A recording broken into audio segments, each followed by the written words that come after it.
ಎಲ್ಲ ವೀಕ್ಷಕ ಬಂಧುಗಳಿಗೆ ವಿರೂಪಾಕ್ಷ ಮಠಪತಿ ಯೂಟ್ಯೂಬ್ ಚಾನಲ್ಗೆ ಸ್ವಾಗತ. ಗೃಹಲಕ್ಷ್ಮಿ ಯೋಜನೆ ರಾಜ್ಯ ಸರ್ಕಾರದ ಮಹತ್ವಾಕಾಂಕ್ಷೆ ಯೋಜನೆಯಾಗಿರ್ತಕ್ಕಂಥ ಗೃಹಲಕ್ಷ್ಮಿ ಯೋಜನೆ ಅಡಿಯಲ್ಲಿ ಪ್ರತಿ ತಿಂಗಳು ಮಹಿಳೆಯರಿಗೆ 2,000 ರೂಪಾಯಿದಂತೆ ಜಮಾ ಆಗುತ್ತವೆ. ಅದೇ ರೀತಿಯಾಗಿ ಈ ತಿಂಗಳು ಅಂದರೆ 9ನೇ ಕಂತಿನ ಹಣವು ಕೂಡ ಈಗಾಗಲೇ ಹಲವು ಜನರಿಗೆ ಜಮಾ ಆಗಿವೆ. ಇನ್ನು ಕೆಲವರಿಗೆ ಜಮಾ ಆಗಿಲ್ಲ. ಯಾವ ಕಾರಣಕ್ಕೆ ಜಮಾ ಆಗಿಲ್ಲ? ಸರ್ಕಾರದಿಂದ ಒಂದು ಬಿಗ್ ಅಪ್ಡೇಟ್ ಬಂದಿದೆ. ಅದು ಯಾವುದು? ಅರ್ಜಿ ಸಲ್ಲಿಸಿದರೂ ಕೂಡ ಒಂದು ಕಂತಿನ ಹಣವೂ ಕೂಡ ಇನ್ನೂವರೆಗೆ ಜಮಾ ಆಗಿಲ್ಲ. ಅಂಥವರು ಏನು ಮಾಡಬೇಕು? ಈ ಎಲ್ಲ ವಿವರಣೆಯನ್ನು ಈ ವಿಡಿಯೋದಲ್ಲಿ ಸಂಪೂರ್ಣವಾಗಿ ತಿಳಿದುಕೊಳ್ಳೋಣ.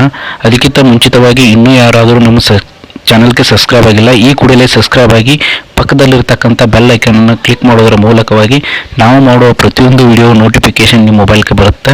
ಇದರಿಂದ ನೀವು ಗೃಹಲಕ್ಷ್ಮಿ ಯೋಜನೆಯ ಫಲಾನುಭವಿಗಳಿಗೆ ಗುಡ್ ನ್ಯೂಸ್ ಅಂತಲೇ ಹೇಳ್ಬೋದು. ಈಗಾಗಲೇ 9ನೇ ಕಂತಿನ ಹಣ ಜಮಾ ಆಗ್ತಾ ಇದೆ. 10ನೇ ತಾರೀಕಿನಿಂದ ಜಮಾ ಆಗ್ತಾ ಬರ್ತಾ ಇದೆ. ಅಂದರೆ 40% ಅಷ್ಟೇ ಜನರಿಗೆ ಈಗಾಗಲೇ ಜಮಾ ಆಗಿದೆ. ಹಂತವಾಗಿ ಎಲ್ಲ ಮಹಿಳೆಯರಿಗೂ ಕೂಡ ಅಪ್ಲಿಕೇಶನ್ ಹಾಕಿದ ಪ್ರತಿಯೊಂದು ಮಹಿಳೆಯರಿಗೂ ಕೂಡ ಹಣ ಇಲ್ಲ, ಎಲ್ಲರಿಗೂ ಜಮಾ ಆಗುತ್ತೆ. ಅಪ್ಲಿಕೇಶನ್ ಹಾಕಿದ್ದು 6ನೇ ಕಂತು, 7ನೇ ಕಂತು, 8ನೇ ಕಂತು ಜಮಾ ಆಗಿದವ್ರಿಗೆ ಖಂಡಿತವಾಗ್ಲೂ ಜಮಾ ಆಗುತ್ತೆ. ಅಪ್ಲಿಕೇಶನ್ ಹಾಕಿಯೂ ಕೂಡ ಒಂದು ಕಂತೂ ಜಮಾ ಆಗದೇ ಇರೋರು ಏನು ಮಾಡಬೇಕು ಅಂದರೆ ಅಪ್ಲಿಕೇಶನ್ ಸ್ಟೇಟಸನ್ನು ಮೊದಲಿಗೆ ಚೆಕ್ ಮಾಡಿಸ್ಬೇಕು. ಅಪ್ಲಿಕೇಶನ್ ಸ್ಟೇಟಸ್ ಚೆಕ್ ಮಾಡಿದ ನಂತರ ಅಪ್ಲಿಕೇಶನ್ ಸ್ಟೇಟಸಲ್ಲಿ ಏನು ಕಾರಣಕ್ಕಾಗಿ ಪೆಂಡಿಂಗ್ ಉಳಿದಿದೆ ಅನ್ನೋದು ಕನ್ಫರ್ಮ್ ಮಾಡ್ಕೋಬೇಕು. ನೀವು ಒಂದು ಆಧಾರ್ ಶೀಡಿಂಗ್ ಇಲ್ಲ ಅಂದರೆ ಆಗಿರಲ್ಲ. ನೀವು ಸಲ್ಲಿಸಿರ್ತಕ್ಕಂಥ ಅರ್ಜಿ ಏನಾಗಿರ್ತದೆ, CDPO ಅವ್ರ ಲಾಗಿನಲ್ಲಿ ಪ್ರೊಸೆಸಿಂಗ್ ನಿಂತಿರ್ತದೆ. ಆ CDPO ಅವರು ಲಾಗಿನಲ್ಲಿರ್ತಕ್ಕಂಥ ಪ್ರೊಸೆಸಿಂಗು ಅಪ್ರೂವಲ್ ಆಗುವವರೆಗೂ ಕೂಡ ನಿಮಗೆ ದುಡ್ಡು ಬರಲ್ಲ. ಅದು ಅಪ್ರೂವಲ್ ಆದ ನಂತರ ನೀವು ಅರ್ಜಿ ಸಲ್ಲಿಸಿದ ದಿನದಿಂದ ಹಿಡಿದು ಇಲ್ಲಿಯವರೆಗೂ ಎಷ್ಟು ಕಂತು ಹಣಗಳು ಬರಬೇಕಾಗಿತ್ತೋ ಅಷ್ಟು ಕಂತು ಹಣಗಳು ಸಂಪೂರ್ಣವಾಗಿ ನಿಮಗೆ ಬರುತ್ತದೆ. ಇದರ ಬಗ್ಗೆ ಚಿಂತಿಸುವ ಅವಶ್ಯಕತೆ ಇರುವುದಿಲ್ಲ. ಈಗ 9ನೇ ಕಂತಿನ ಹಣದ ಜಮಾ ಆಗಿರುವ ಬಗ್ಗೆ ಲೈವ್ ಪ್ರೂಫ್ ಆಗಿ ನೋಡೋಣ. ನೋಡಿ, ಈ ಚಿತ್ರದಲ್ಲಿ ಕಾಣಿಸ್ತಿದೆಯಲ್ಲ ನಿಮಗೆ, ಈ ಚಿತ್ರದಲ್ಲಿ ಕಾಣಿಸಿರತಕ್ಕಂಥದ್ದು 10ನೇ ತಾರೀಕು 4ನೇ ತಿಂಗಳು 2024ನೇ ತಾರೀಕಿಗೆ 2,000 ರೂಪಾಯಿ ಗೃಹಲಕ್ಷ್ಮಿ ಹಣ ಜಮಾ ಆಗಿದ್ದು. ಇದು ಲೈವ್ ಪ್ರೂಫ್. ಅಂದರೆ ನಿಮಗೂ ಬರುತ್ತೆ, ಇನ್ನೂ ಯಾರಿಗೆ ಬಂದಿಲ್ಲ ಅವ್ರಿಗೆ ಬರ್ತದೆ. ವೇಟ್ ಮಾಡಬೇಕು. ವೇಟ್ ಮಾಡಿದರೆ ಖಂಡಿತವಾಗ್ಲೂ ಬರ್ತದೆ. ಅದು ಈಗ ಯಾರಿಗೆ ಬಂದವ ಅವರು ಕಮೆಂಟ್ ಮಾಡಿ. ಇನ್ನೂ ಯಾರಿಗೆ ಬಂದಿಲ್ಲ, ಯಾವ ಕಾರಣಕ್ಕಾಗಿ ನಿಮ್ಮಲ್ಲಿ ಬಂದಿಲ್ಲ ಅದನ್ನ ಕಮೆಂಟ್ ಮಾಡಿ, ನಾನು ಅದಕ್ಕೆ ಆನ್ಸರ್ ಮಾಡ್ತೀನಿ ನಿಮಗೆ. ಇನ್ನು ಕೆಲವು ಫಲಾನುಭವಿಗಳು ಯಾವ ರೀತಿಯಾಗಿರ್ತಕ್ಕಂಥ ಸಮಸ್ಯೆಗೆ ಒಳಗಾಗ್ತಿದ್ದಾರೆ ಅಂದರೆ ಅವರಿಗೆ ಬರ್ತಕ್ಕಂಥ 2-3 ಕಂತುಗಳು ಹಣ ಜಮಾ ಆಗಿ ಉಳಿದ ಕಂತುಗಳ ಹಣ ಜಮಾ ಆಗಿಲ್ಲ ಅಂತ ಸಮಸ್ಯೆಗಳು ಬರ್ತಾ ಇದೆ. ಹೌದು, ಯಾಕಾಗಿಲ್ಲ ಅಂದರೆ ಅವರು ಏನು ಮಾಡಿರ್ತಾರೆ, ತಮ್ಮ ಅಕೌಂಟಿಗೆ ಸೀಡಿಂಗನ್ನು ಬೇರೆ ಅಕೌಂಟಿಗೆ ಚೇಂಜ್ ಮಾಡ್ಕೊಳ್ತಾ ಇದ್ದಾರೆ. ಉದಾಹರಣೆಗೆ ಹೇಳ್ಬೇಕಂದ್ರೆ, ಈಗ ಕರ್ನಾಟಕ ಗ್ರಾಮೀಣ ವಿಕಾಸ್ ಬ್ಯಾಂಕಿನಲ್ಲಿ ಅವರು ಒಂದೊಂದು ಪಾಸ್ಬುಕ್ ಇತ್ತು. ಆ ಪಾಸ್ಬುಕ್ಕಿಗೆ ಸೀಡಿಂಗ್ ಮಾಡಿಸಿರ್ತಾರೆ. ದುಡ್ಡು ಆ ಸೀಡಿಂಗ್ ಆಗಿರ್ತಕ್ಕಂಥ ಪಾಸ್ಬುಕ್ಕಿಗೆ ಜಮಾ ಆಗ್ತಿತ್ತು. ಅವರು ಏನು ಮಾಡ್ತಿದ್ದಾರೆ, ಕೆಲವು ಜನ ಪೋಸ್ಟಲ್ಲಿ ಹೋಗಿ ಅಕೌಂಟ್ ಓಪನ್ ಮಾಡಿ ಪೋಸ್ಟಲ್ಲಿ ಸೀಡಿಂಗ್ ಮಾಡೋದ್ರಿಂದ ಆ ದುಡ್ಡು ಪೋಸ್ಟಿಗೆ ಜಮಾ ಆಗ್ತಿದೆ.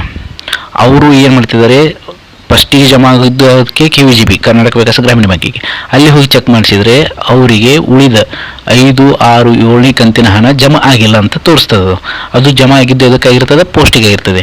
ಈ ರೀತಿಯಾಗಿರ್ತಕ್ಕಂಥ ಆಧಾರ್ ಶೀಡಿಂಗನ್ನು ಚೇಂಜ್ ಮಾಡ್ಕೊಳ್ಳೋದ್ರಿಂದ ಅವು ನೀವು ಕೊಟ್ಟಿರ್ತಕ್ಕಂಥ ಅಕೌಂಟಿಗೆ ಮತ್ತು ಈಗ ಜಮಾ ಆಗ್ತಿರ್ತಕ್ಕಂಥ ಅಕೌಂಟಿಗೆ ಬೇರೆ ಆಗಿರ್ತದೆ. ನೀವು ಯಾವ ಅಕೌಂಟ್ ಶೀಡಿಂಗ್ ಆಗಿದೆ ಅನ್ನೋದು ಮೊದಲು DBT ಆ್ಯಪ್ನಲ್ಲಿ ಕನ್ಫರ್ಮ್ ಮಾಡ್ಕೊಳ್ಳಿ. ಕನ್ಫರ್ಮ್ ಮಾಡ್ಕೊಂಡ ನಂತರ ಏನು ಮಾಡಿ, ಆ DBT ಆ್ಯಪ್ನಲ್ಲಿ ತೋರಿಸಿರ್ತಕ್ಕಂಥ ಅಕೌಂಟಿಗೆ ಆ ದುಡ್ಡು ಜಮಾ ಆಗಿರ್ತದೆ. ಆ ದುಡ್ಡು ಜಮಾ ಆಗಿರ್ತದೆ. ಬ್ಯಾಂಕ್ ಅಕೌಂಟ್ ಯಾವುದಿದೆ ಅಂತ ತೋರಿಸ್ತದೆ, ಎಷ್ಟನೇ ತಾರೀಕಿಗೆ ಆಗಿದೆ ಅಂತ ತೋರಿಸ್ತದೆ. ಆ DBT ಆ್ಯಪನ್ನು ನೀವು ಡೌನ್ಲೋಡ್ ಮಾಡ್ಕೊಂಡು ಅದರಲ್ಲಿ ನೋಡ್ಬೋದು. ಅದರಿಂದ ಏನಾಗುತ್ತೆ, ನಿಮಗೆ ಸಂಪೂರ್ಣವಾದಂಥ ವಿವರಣೆಯನ್ನು ಸಿಗ್ತದೆ ಅದರಲ್ಲಿ ಅಕೌಂಟ್ದು. ಇನ್ನೂ 60% ಜನರಿಗೆ 9ನೇ ಕಂತಿನ ಹಣ ಜಮಾ ಆಗಬೇಕಾಗಿದೆ. ಇನ್ನೂ ಆಗುತ್ತೆ. DBT ಮೂಲಕ ಅಮೌಂಟ್ ಜಮಾ ಆಗಬೇಕಂದ್ರೆ 25 ದಿನಗಳ ಕಾಲ ಅವಕಾಶವನ್ನು ತೆಗೆದುಕೊಳ್ಳುತ್ತದೆ. ಆದ್ದರಿಂದ ಏನು ಮಾಡಬೇಕು, ನಾವು 25 ದಿನಗಳ ಕಾಲ ನಾವು ಏನು ಮಾಡಬೇಕು, ವೇಟ್ ಮಾಡಬೇಕು. ವೇಟ್ ಮಾಡಿದರೆ ಖಂಡಿತವಾಗಲೂ ಬರ್ತಾವ. ಕೆಲವು ಜನರಿಗೆ ದುಡ್ಡು ಜಮಾ ಆಗಿದ್ದು ಮೆಸೇಜ್ ಬಂದಿದೆ, ಇನ್ನು ಕೆಲವರಿಗೆ ದುಡ್ಡು ಜಮಾ ಆಗಿದ್ದು ಮೆಸೇಜ್ ಬಂದಿಲ್ಲ. ಅಂಥವ್ರು ಏನು ಮಾಡಿ, ನಿಮ್ಮ ಬ್ಯಾಂಕಿಗೆ ಹೋಗಿ ಚೆಕ್ ಮಾಡಿಸ್ಕೊಳ್ಳಿ. ಖಂಡಿತವಾಗ್ಲೂ ಬಂದಿದೆ ಅಂತ ಹೇಳ್ತಾರೆ, ಇಲ್ಲ ಅಂದರೆ ಇಲ್ಲ ಅಂತ ಹೇಳಿದರೆ. ಬಂದಿಲ್ಲ ಅಂದರೆ ನೀವು ಏನು ಮಾಡಿ, ಸ್ವಲ್ಪ ದಿನ ವೇಟ್ ಮಾಡಿದ ನಂತರ ಖಂಡಿತವಾಗ್ಲೂ ನಿಮಗೆ ದುಡ್ಡು ಜಮಾ ಆಗುತ್ತೆ. Don't worry. ಅರ್ಜಿ ಸಲ್ಲಿಸಿದ ಮೇಲೆ ಒಂದು ಕಂತು ಯಾರಿಗೂ ಜಮಾ ಆಗಿಲ್ಲೋ ಅಂಥವ್ರು ಏನು ಮಾಡಿ, ನಿಮ್ಮ ನಿಯರೆಸ್ಟ್ ಆಗಿರ್ತಕ್ಕಂಥ ಗ್ರಾಮ 1 ಬಾಪೂಜಿ ಸೇವಾ ಕೇಂದ್ರ ಹಾಗೂ ಕರ್ನಾಟಕ 1ಗಳಲ್ಲಿ ಹೋಗಿ ಮತ್ತು ಮಹಿಳಾ ಮತ್ತು ಮಕ್ಕಳ ಕಲ್ಯಾಣ ಇಲಾಖೆಯಲ್ಲಿ ಹೋಗಿ ನೀವೇನು ಮಾಡಿ, ನಿಮ್ಮ Aadhaar card, bank passbook, ration card ಇದು ತೆಗೆದುಕೊಂಡು ಹೋಗಿ ಅಲ್ಲಿ ನಿಮ್ಮ ಅಪ್ಲಿಕೇಶನ್ ಸ್ಟೇಟಸನ್ನು ಚೆಕ್ ಮಾಡಿಸ್ಕೊಳ್ಳಿ.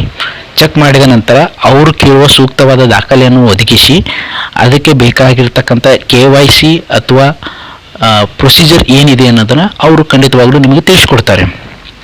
ಆ ಪ್ರೊಸೀಜರ್ ಮೂಲಕವಾಗಿ ನೀವು ಕಂಪ್ಲೀಟ್ ಮಾಡ್ಕೊಂಡ ನಂತರ ನೀವು ಅಪ್ಲಿಕೇಶನನ್ನು ಸಲ್ಲಿಸಿದ ದಿನದಿಂದ ಇಲ್ಲಿಯವರೆಗೂ ಕೂಡ ಎಷ್ಟು ಕಂತು ಹಣ ಬರಬೇಕಾಗಿತ್ತೋ ಅಷ್ಟು ಕಂತಿನ ಹಣವನ್ನು ಒಂದೇ ಕಂತಿನಲ್ಲಿ ಕೂಡ ಕೊಡ್ತಾರೆ. ಅಂಥ ಉದಾಹರಣೆಗಳು ಸಾಕಷ್ಟಾಗಿವೆ, ನೋಡಿದ್ದೀನಿ ನಾನು ಅಂಥ ಉದಾಹರಣೆಗಳು. ಅವರು ಸಲ್ಲಿಸಿದ 5 ತಿಂಗಳ ನಂತರ ಅಂದರೆ 10,000 ರೂಪಾಯಿ ಒಟ್ಟಿಗೆ ಬಂದಿವೆ. ಇಂಥವು ಕೂಡ ಆಗಿವೆ. ಆದ ಕಾರಣ ಅದಕ್ಕೆ ಡೋಂಟ್ ವರಿ, ನೀವೇನು ತಲೆ ಕೆಡಿಸುವ ಅವಶ್ಯಕತೆ ಇಲ್ಲ, ಖಂಡಿತವಾಗಲೂ ಬರ್ತವೆ, ವೇಟ್ ಮಾಡಿ. ಗೃಹಲಕ್ಷ್ಮಿಗೆ ಸಂಬಂಧಪಟ್ಟಂತಹ ನಿಮ್ಮ ಏನೇ ಪ್ರಶ್ನೆಗಳಿದ್ದರೆ ಕಮೆಂಟ್ ಬಾಕ್ಸಲ್ಲಿ ತಿಳಿಸಿ. ಹಾಗೂ ಈ ವಿಡಿಯೋದ ಬಗ್ಗೆ ನಿಮ್ಮ ಅನಿಸಿಕೆ ಅಭಿಪ್ರಾಯಗಳನ್ನು ಕಮೆಂಟ್ ಮಾಡಿ. ವಿಡಿಯೋ ನೋಡಿದ್ದಕ್ಕಾಗಿ ಧನ್ಯವಾದಗಳು. ಶುಭ ದಿನ. ಧನ್ಯವಾದಗಳು.